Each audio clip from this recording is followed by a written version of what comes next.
sẽ vội vàng lăn bánh. Giọt nước mắt đã rơi rơi thật nhiều,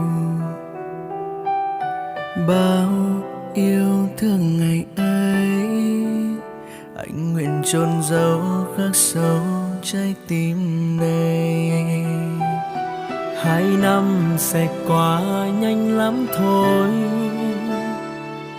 2 năm rồi anh sẽ trở về. Quê hương gọi anh nơi chiến trường, anh bước chân đi mang trên vai màu áo lính. 2 năm anh nhập ngũ, em có chờ anh không? 2 năm anh phải sống trong nỗi nhớ thương em từng đêm. Chỉ mong em bình yên sống vui bên cuộc đời. Đợi chờ anh sẽ trở về sớm thôi. Thời gian trôi dần trôi, thế nhưng em đi rồi. Bên ai em hạnh phúc ngắm em cuộc tình mới. Chẳng còn thương nhớ người lính yêu em, người mà em hứa sẽ chẳng rời xa.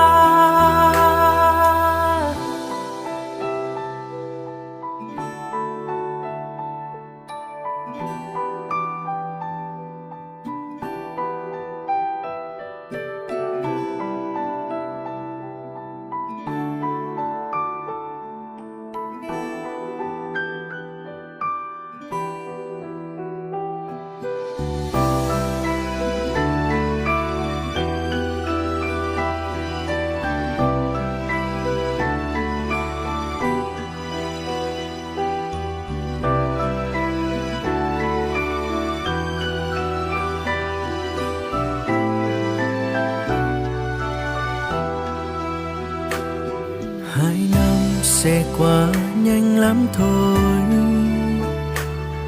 2 năm rồi anh sẽ trở về. Quê hương gọi anh nơi chiến trường, anh bước chân đi mang trên vai màu áo lính. 2 năm anh nhập ngũ, em có chờ anh không? 2 năm anh phải sống trong nỗi nhớ thương em từng đêm. Chỉ mong em bình yên sống vui bên cuộc đời. Đợi chờ anh sẽ trở về sớm thôi. Thời gian trôi dần trôi, thế nhưng em đi rồi.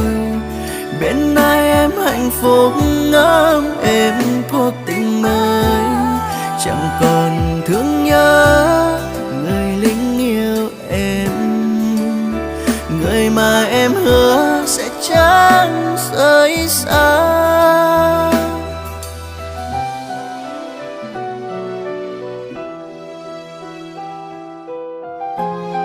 2 năm anh nhập ngũ, em có chờ anh không?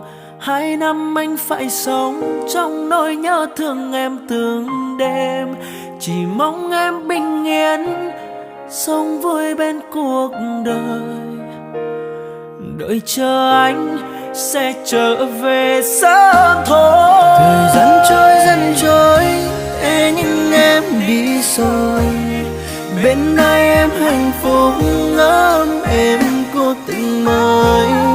Chẳng còn thương nhớ người lính yêu em, người mà em hứa sẽ chẳng